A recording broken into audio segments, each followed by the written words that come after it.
Okay, so the learning outcome for this topic is first is you need to know how to describe the function of heat exchanger. The second one is to identify modes of heat transfer involved in heat exchanger, and the last one is to identify types of heat exchanger. And I've also include a little bit that may occur in the heat exchanger. Okay, so regarding the principles of heat exchanger, um, actually in the process industries, the transfer of heat between two fluids is generally done in heat exchanger. Okay, and the most common type is in which the hot and cold fluid do not come into direct contact with each other, but they are separated by a tube wall or a flat or a curved surface. So the transfer of heat from the hot fluid to the wall or the or to the tube surface is done or is accomplished by the method that we have learned previously, like convection, where we know that for the convection, the transfer of heat will go through the tube wall. I'm sorry, the tube wall or plate by conduction. So for the convection is the transfer of heat will transferred through moving fluids, and the application of the conduction, the transfer of heat inside the heat exchanger will go through the tube wall or the plate. Okay, and repeat by the next mode of heat transfer, which is the convection, which is to the cold fluid. So there are three types of mode in the heat exchanger, which is first convection, next move to the conduction, which is through the surface of the heat exchanger, and next is it undergo convection process, which is under the heat is transferred into the cold fluid. Okay, so as you can see in this statement, it is stated that the HE or heat exchanger is a kind of equipment used to transfer heat from one fluid to another in chemical plant. Okay, and not even in chemical plant, other plant also may use the heat exchangers application. So the heat energy is transferred from a hotter substance to a colder substance. So that is the principles of the transfer of heat, or even the gradient, or we call it as resistant. It must uh, um, diffuse or transferred from high region to the lower region. So for this case, for the heat transfer, it must starting point must be in a hotter substance to the colder substance or the colder region. So the heat exchanger are used to transfer heat from one fluid to another. This transfer of exchange of heat may be between one liquid and another, a liquid and a gas of two gases. So after this, we will see several types of heat exchanger that normally used in the plant or in the industries, like uh, cross cross exchanger, double pipe, as well as the shell and tube heat exchanger. Okay, so let us move to the type of heat exchanger. So the first type of heat exchanger is double pipe heat exchangers. After this we will see the figure of this double pipe heat exchanger, as well as its fundamentals, and what is the graph that need to be used or to applied in order to calculate for the heat transfer rate, as well as the log mean temperature and so on. Okay, so the next type of heat exchanger is shell and tube heat exchangers, and the last one is the cross flow heat exchangers. Alright, so this type of heat exchanger is actually the double pipe heat exchanger, where this type of heat exchanger is the simplest exchanger. Uh, where we can say this double pipe heat exchanger, the product is unmixed. And this exchanger is the other name of this double pipe heat exchanger. We also name it as concentric pipe exchanger. So that's the similar name for double pipe heat exchanger. So as you can see in this figure, uh, only one fluid flows inside. You see here, yeah, only one fluid flows inside one pipe, and the other fluid flows in the space between the two pipes. Okay, and it is the product between the cold and hot is unmixed. The fluid can be the cold and hot, which is the fluid. Yeah, the fluid can be co-current, either co-current or counter-current. And this type of exchanger can be made from a pair of single length of pipe with fittings at the end, or from a number of pairs interconnected in series inside these heat exchangers. So this kind of double pipe heat exchanger is used mainly for small flow rates of product only. Yeah, only small flow rates. So it is because it is the simplest. We can say it is the simplest exchanger compared to the other two types of exchangers. Okay. All right. So next we move to the second type of heat exchanger, which is shell and tube heat exchangers. So in regarding these figures, we got the first type of shell and tube and the second type of shell and tube. So these two types is actually the first figure is referred to the one heat exchanger, and the second figure is for 1-2 exchanger. So one exchanger is refers to the one shell pass and one tube pass. Okay, but for the second figure, which is we name it as 1-2 exchanger, the meaning of 1-2 exchanger is one shell pass and two tube passes inside the exchanger. So when do we use this shell and tube heat exchanger? If larger flows are involved. Okay, if larger flows are involved, then this shell and tube exchanger is used.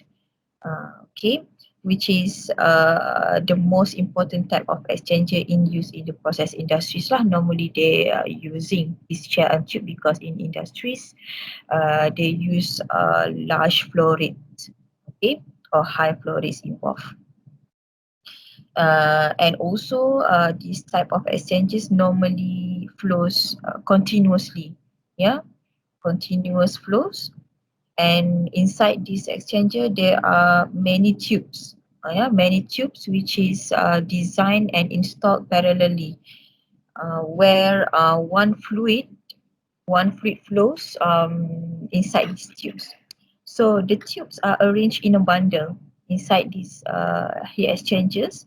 It is arranged in a bundle and are enclosed in a single shell, and the other fluid flows outside the tubes are in shell side. So that's why the name is shell and tube heat exchanger. So if we compare the first figure and the second figure, actually the simplest shell and tube exchanger is shown in the first figure, which is 1-1 exchanger, because it only have one shell pass and one shell tube. Compared to the second one, it is slightly complicated compared to the first one because it contains of one shell pass and two tube passes. And for one shell pass and one tube pass, which is for the first type of shell and tube heat exchanger, based from this figure, it is counter flow exchanger. Okay, it means that the cold fluid, which is the cold fluid enters inside the exchangers, will counter currently with the hot fluid that comes into the exchanger. Okay, you see the direction is different from here to here, and it is counter with the hot fluid. flows. So we call it as counter current flow. Madam, Ya saya. tanya, yang ni yang berkaitan dengan eksperimen 2 eh? Ya saya. Oh. Betul. Yes, correct. Yang ni lah.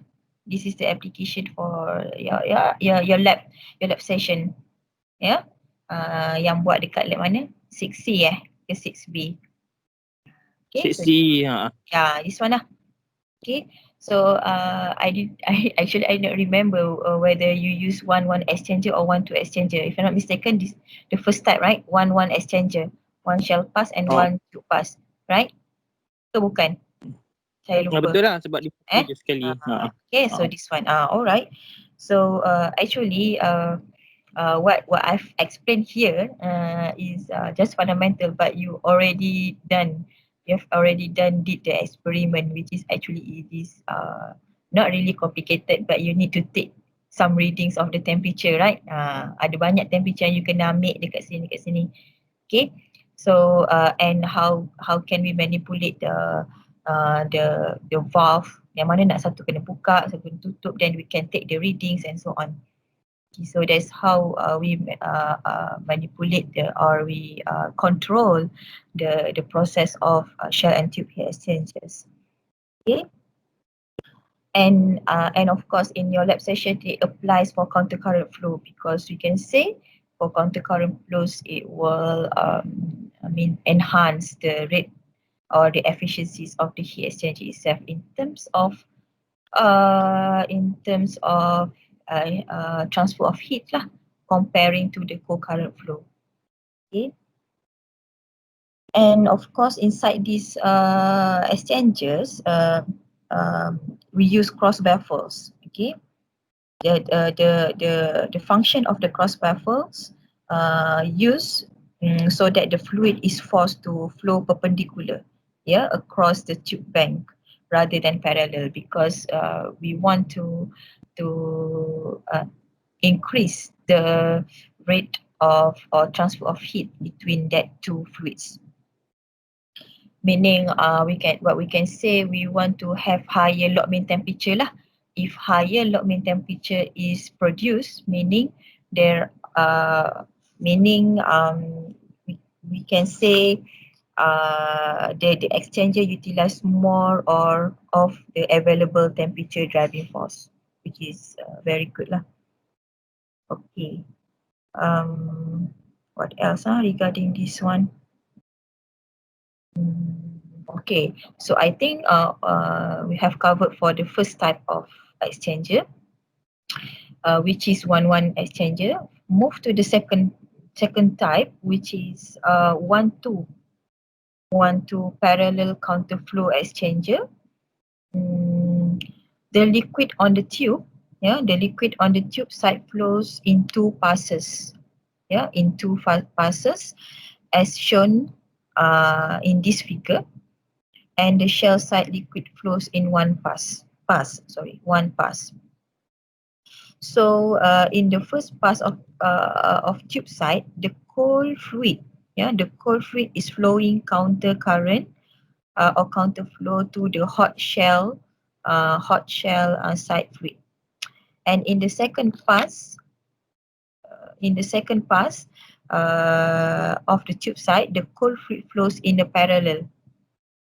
Okay, in a parallel side. Okay.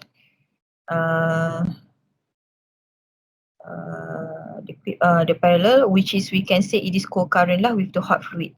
So another type of exchanger that has two shell side passes and four tube passes, that is more complicated lah compared to this one. So actually, rather than we have we have 1-1 exchanger, 1-2 exchanger, we also have 2-4 types exchanger that's normally used in the industries. Okay, so the next type of heat exchanger is cross flow heat exchanger. So this cross flow heat exchanger is when a gas such as air is being heated or cooled. A common device used is this exchanger. Cross flow heat exchanger is used when the gas such as air is being heated or cooled. Okay, so one of the fluid, which is the liquid, flows inside this tube or inside through the tubes, and the exterior, which is this one, exterior gas flow across the tube bundles by natural convection only. So the fluid inside the tubes is considered the fluid inside this tube considered unmixed or not mixed with the fluid that is outside the tube. Okay, so as the gas flows outside the tube is mixed and it can move freely between the tubes, and there will be a tendency of the gas temperature to equalize or standardize in the direction normal to the normal flow.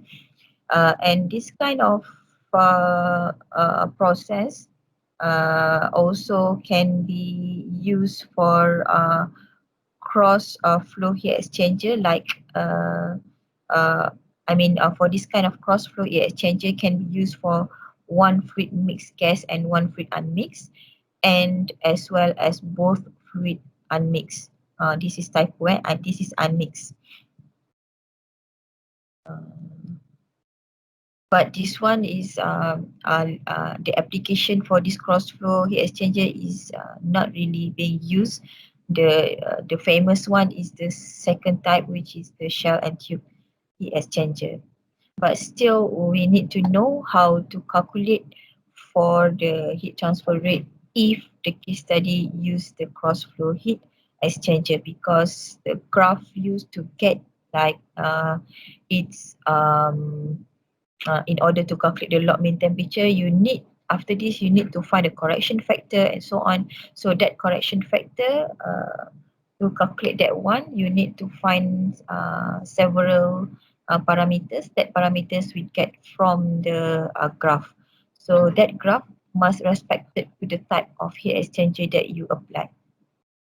Okay. Okay. So I think you have really familiar with this term, which is log mean temperature, log mean temperature difference correction factor, where if you see here, okay, this equation is commonly used to calculate for log mean temperature, driving force or temperature difference number 2, like 0.2 minus with the temperature difference point number 1 dividing with the ln of this equation, and this is actually the similar equation, but this equation is like uh,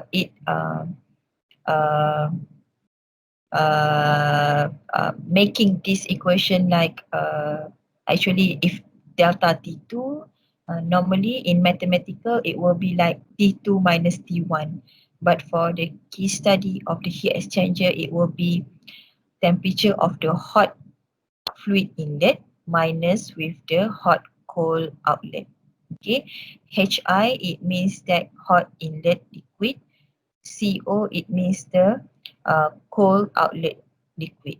Hot HO is hot outlet liquid or liquid or gas. Okay, so CI is the cold inlet fluid. Okay, so same goes to this one. So if you did not remember this one, don't worry, because nowadays we do the assessment like take home test, okay, and even if the final exam, I give you all of these equation in the appendix, so you may refer to this equation to solve for the log mean temperature. So if you notice that like HICO, so this one is refers to the heat exchanger application.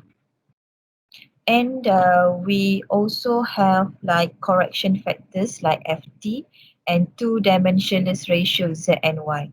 So in order to calculate for the log mean temperature, this delta Tm is actually similar to this one. And delta TLM or delta Tm is similar to this one. Okay, but to to have the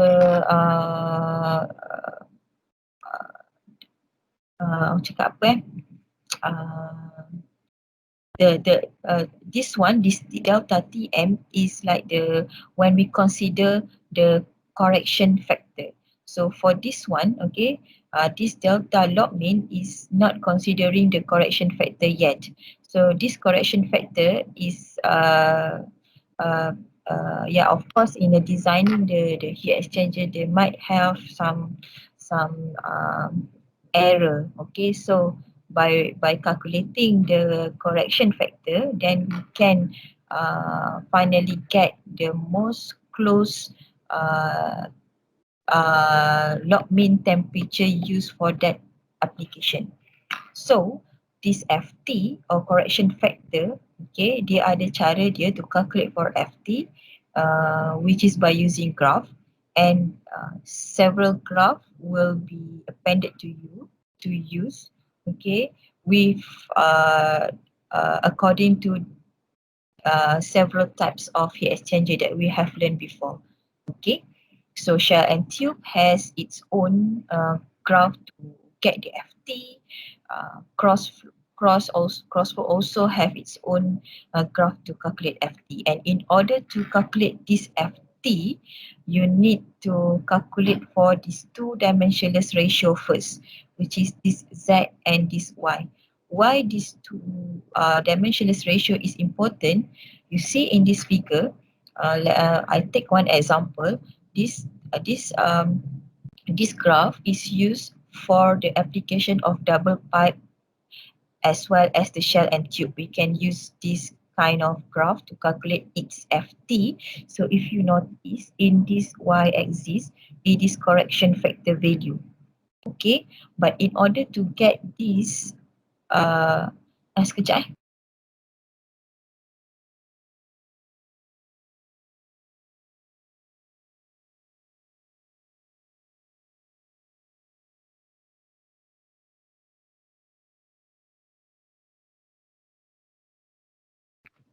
sorry, had a call. Okay, so we continue. So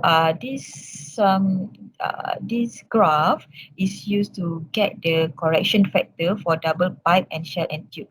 So in order to get this FT, tak kisahlah for this type or this type, okay, 1, 2, 1, 4 exchanger or 2, 4, you need to calculate for Z and Y. So this Z and Y is the dimensionless ratio, where the equation is stated here. And if you see in this diagram also, it gives you the same equation to calculate Z and Y. So to get Z and Y, you need to have the value for temperature, HI, temperature, HR, COCI, and so on.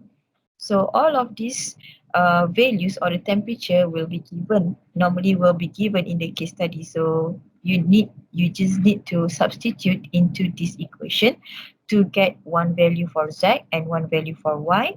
So for example, after you get one value of Y, for let's say 0.6 for let's say, and then when you calculate for Z, which is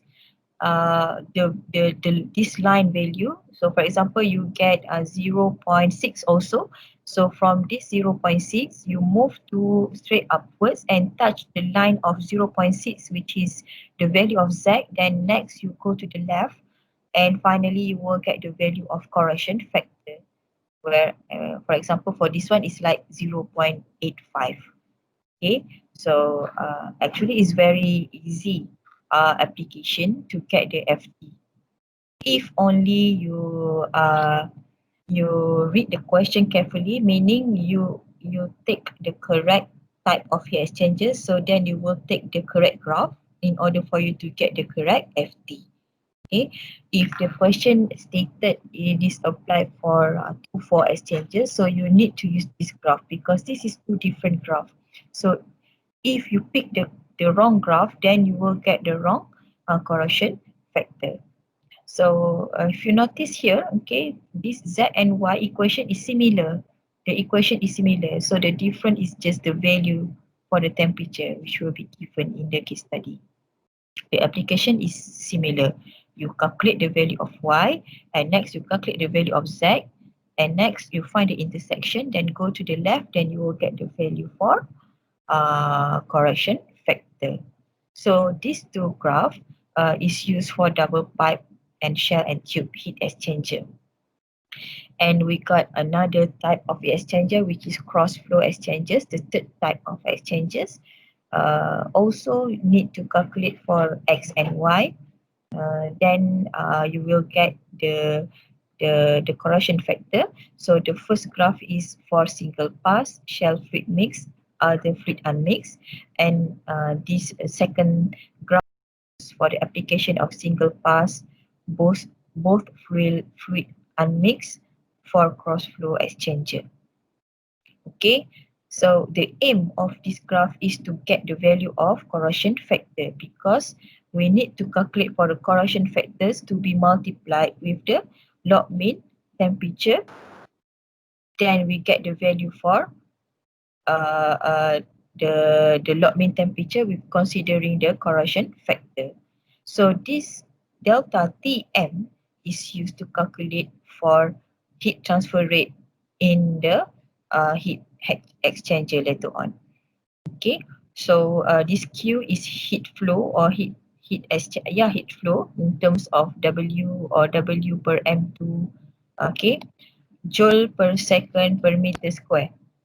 So this is the equation that we are going to use to get the Q, which is, if you see here, okay, it use delta Tm. So meaning that you need to get the value for delta Tm from uh, any types of heat exchanger, then use this value to be substituted into this equation to get the heat rate or heat flow for the heat exchanger by multiplying with the U as well as the A. So U and A is normally being given in the question. Okay, so we go for the example, because this one, okay, is exchanger is actually is very straightforward application. So that's why I can give a lecture with the tutorial at the same time. Okay, uh, so if you read the question, okay, oh, this is a naught, this is a naught, yeah, not a zero, a naught. This zero is subscript. Yeah, sorry for the mistakes. Okay, so when you read this kind of example or question, is stated here 1 2 heat exchanger. So straight away you will know, you can imagine that, okay, for 1 2 heat exchanger, okay, this type of graph will be used to get the FT. Okay, and 1 2 exchanger is normally for shell and tube heat exchanger lah. Yeah, the meaning of 1 2 is one shell and two tube passes into the exchanger, and they give you the flow rate, yeah, the heat, which is the flow rate, which is 2.52 of water, and this is the temperature inlet and temperature outlet. Okay, 21.1 to 54.4 degrees Celsius by using hot water under pressure entering. Okay, so this is the temperature for the hot water inlet and the hot water outlet. So the outside surface area of the tube is given 9.3 meter square. So the first question is calculate the mean temperature difference, which is delta Tm. Delta Tm meaning you already the delta Tm is the mean temperature difference. If you notice that we have another one, delta TLM, that one is log mean temperature. So that log mean temperature is not considered the corrosion factor yet. But this delta Tm, which is mean temperature difference, this one is already considered the corrosion factor, where the equation that we have find previously, okay, see previously, which is this one. Delta Tm must multiply with the corrosion factor. So you say you got like two steps to be made, which is first to calculate the delta log mean temperature, the delta TLM, which is log mean temperature by using this equation. And next, to get the FT, where FT you need to use this type of graph because it is applied for 1-2 exchanger to get the FT, and later on multiply this FT with the log mean temperature. This one, then you will get the answer for T delta Tm, mean temperature. Okay, so that's the question number 1. Okay, and also they ask you to find to calculate for the overall heat transfer coefficient, which is UO. So we also have learned or see this equation, the relationship between the Q with UA delta Tm. So as the question already give you the Q and the A, the area, as well as the Tm, you already calculate in the previous steps. Then by rearranging this equation, making UO, okay, as the subject, then you can finally calculate for the delta U. Okay, so that's the idea on how to solve for the question A. For the same temperature, by using this similar condition, using 2,4 exchanger, what will be the Tm? So actually the similar steps will be made. The difference is just the corrosion factor, because for 2,4 exchanger, it applies for the second graph to get the corrosion factor. Yeah, the value of Z and Y is actually the similar as the first question because it applies the same equation. So using the same step like find the intersection, then you will get a new corrosion factor. So by having the new corrosion factor of 2,4 heat exchanger, to get the delta Tm, you just multiply with the log mean temperature that you have calculated in A, in question A, then finally you will get delta Tm for the 2,4 exchanger. Okay, so the solution I had already stated here. So maybe after this you can try this at home. Okay, you inshallah you can do it because I think it is very straightforward question. Okay, so try to do this at home. And be careful with when you want to press your calculator, because here in order to calculate for log mean temperature, it contain of over here, per kat sini. Okay, so ln, don't forget to put over or dividing terms here. Okay, so yeah, this is the temperature given from the question. And next you calculate the Q, which is heat transfer, heat flow or heat balance, by using MCP. Q is equals to MCP delta T. I'm pretty sure you're familiar with this equation. Okay, maybe you already used in thermodynamics. Maybe you already see this equation before. Okay, so this Q, right, either whether you can calculate it by using other equation. We also have an equation to calculate Q by using MCP delta T. Okay, so we use this equation because we have all of the information given from the question. Okay, TCO minus TCI, which is these values, substitute into this equation, and we know this C is belongs to the water. Yeah, water. So we know the C for water is from the appendix is 4187. Okay, and the mass flow rate of water is given 2.52 in the question. So actually this solution is incomplete because it does not state the unit and did not shows the unit cancellation. So maybe perhaps after this you can add the units, okay, according to the question given, okay, and then try to do the unit cancellation, then look whether you get the correct final unit or not. So this W, the other terms of W is joule per second. So it's similar. Okay, watt or joule per second. Okay, so after you get Q, then calculate the delta Tm. So just substitute all of the values, then you will get the answer, and then calculate the z and y. These two dimensionless numbers is used to find the corrosion factor, which is Ft. But please refer to the graph for 1,2 type heat exchanger. Then you will get 0.74.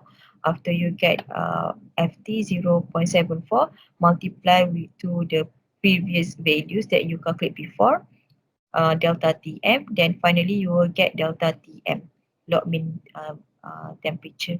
Then to get U, as the question asks you to calculate, rearrange the final equation. Then by using the delta Tm that you have calculated before and this Q from MCP delta T, then finally you will get the value for U. Okay. This one is in SI unit and this one in the British unit. And repeat to the question B for 2,4 heat exchanger, similar solution. The difference is just the value of corrosion factor, because this Ft is used different graph. The second graph under shell and tube heat exchanger, which is 2,4 heat exchanger. So see the value for corrosion factor for 2,4 heat exchanger is 0.94. The previous one, the corrosion factor is mana tadi? 0.74 is different. Okay, so once you get the value for corrosion factor for heat exchanger 0.94, applying the same equation to get the delta Tm, multiply with the log mean temperature, which is you already calculate in the question A, which is 42.3. Then finally you will get the delta Tm for 2,4 heat exchanger. And if you see the difference between the mean temperature for 2,4 heat exchanger comparing to the 1,2 heat exchanger, the 2,4 heat exchanger is higher. The the gradient of the temperature for the 2,4 heat exchanger is larger compared to the 1,2 heat exchanger. It means that this 2,4 heat exchanger utilize more of available temperature driving force. Okay, so yes, of course, when they have utilized more available temperature, of course, the cost for 2,4 heat exchanger much more expensive compared to the 1,2 heat exchanger. Kan?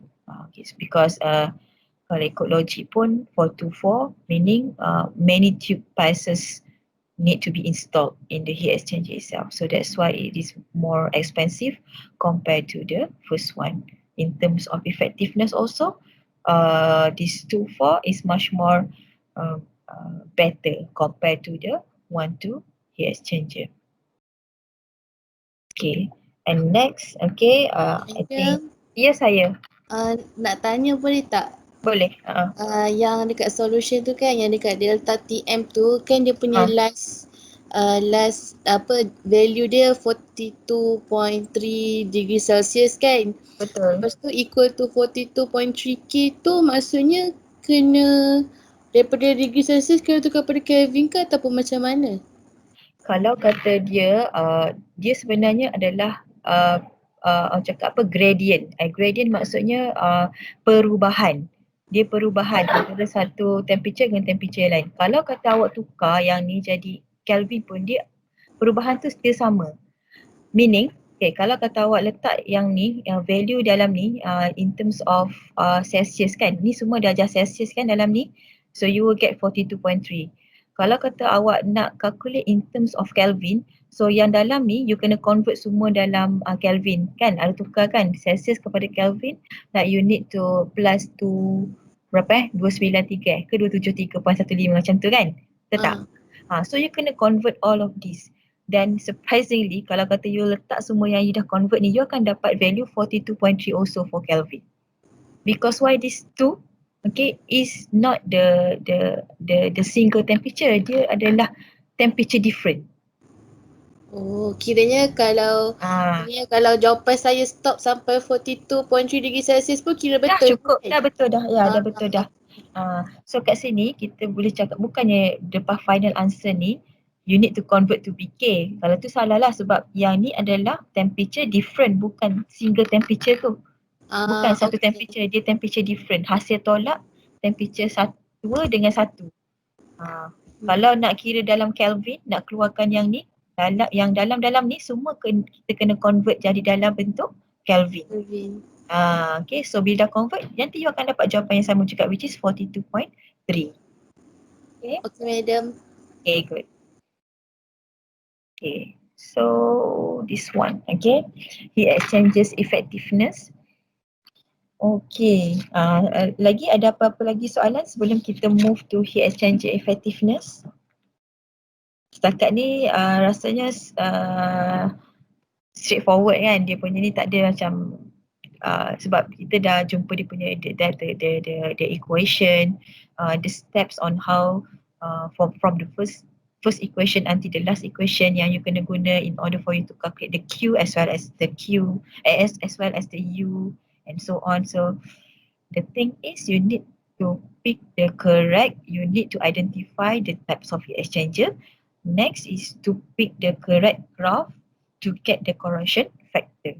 And of course, from the question itself, you need to identify lah temperature cool in yang mana, cool out yang mana, hot in, hot out. Sebab kalau tertukar yang tu, then nanti your log mean temperature will be wrong and then it will affect the other values lah. Okay. Alright, so we move to the heat exchanger effectiveness. So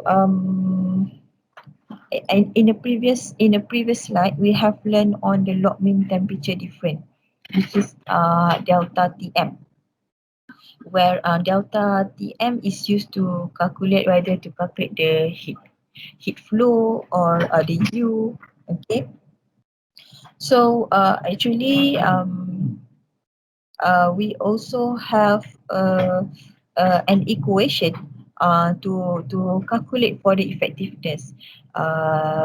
Selain daripada we calculate for the heat exchanger, we identify the types of heat exchanger.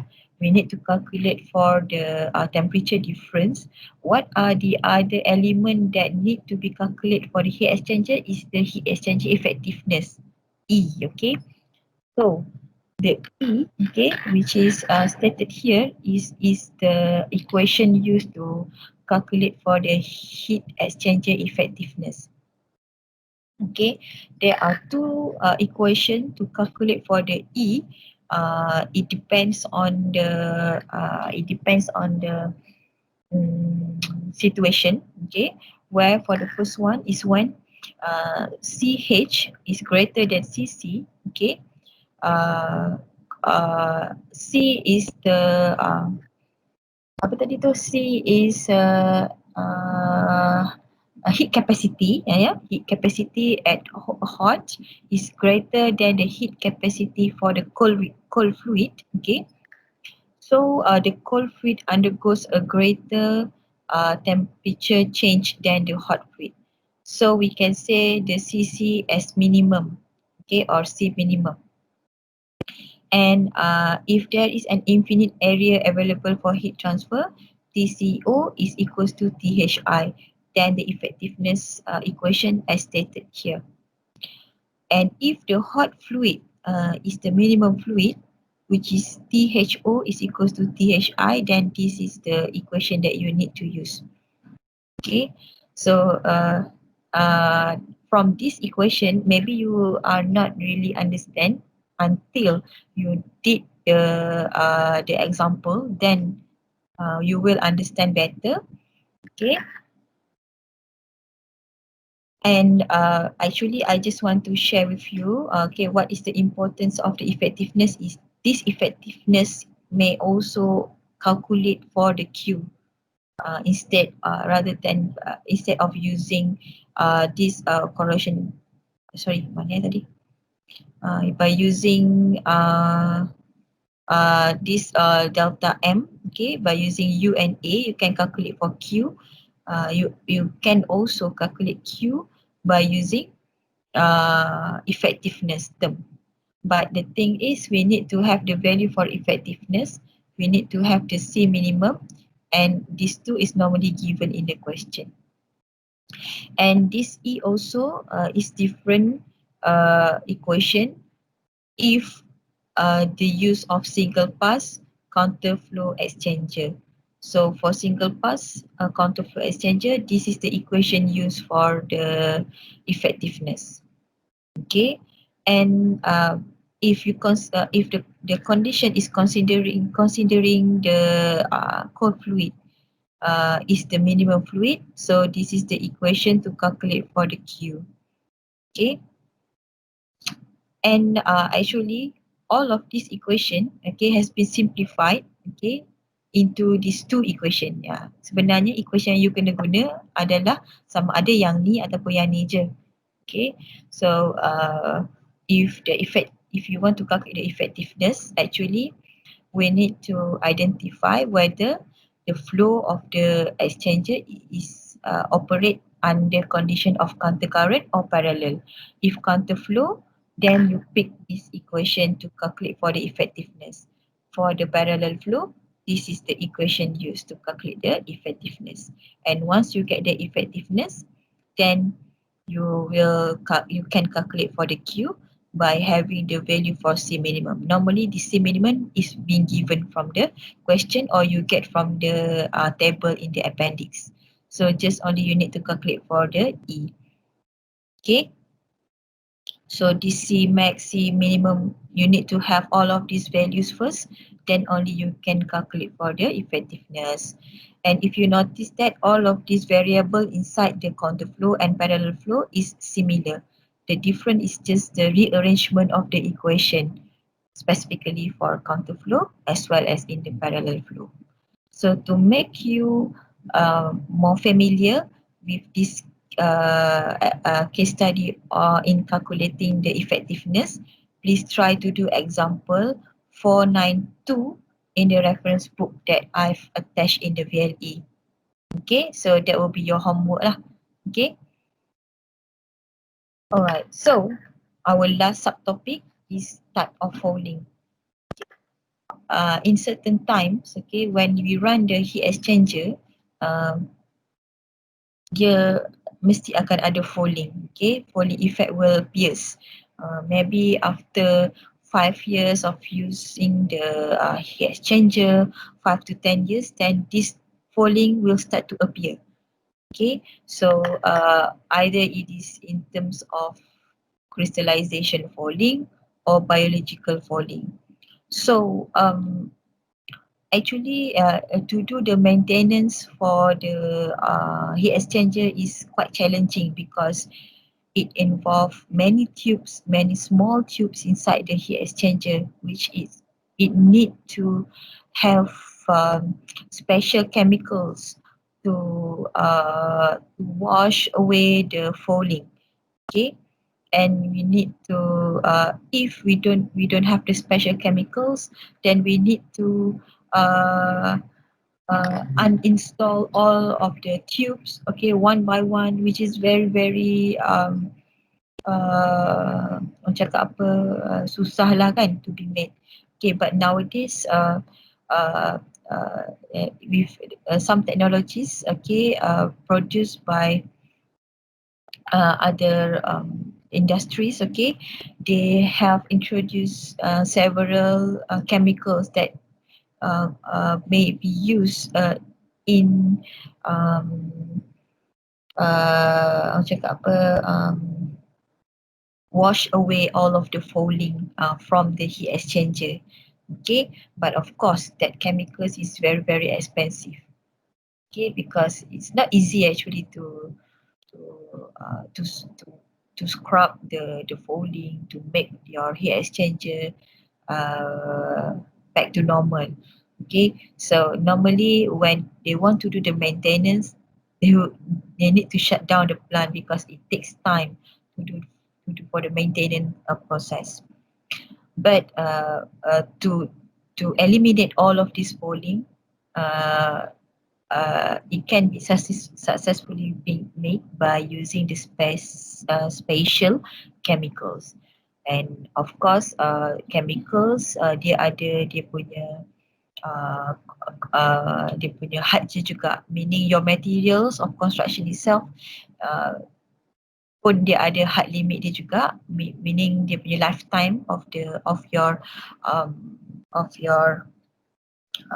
materials. Okay, mungkin dapat bertahan in mungkin 5-6 kali maintenance, then maybe you need to replace the new one of the heat exchanger. It depends.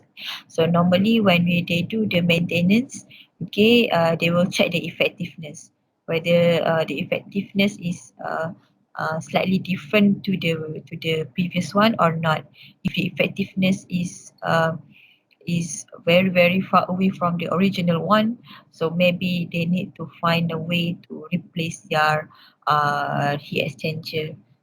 But that one will be the last choice lah to replace the heat exchanger. Normally they will do the maintenance. They will wash or eliminate all of the foulings by using special chemicals.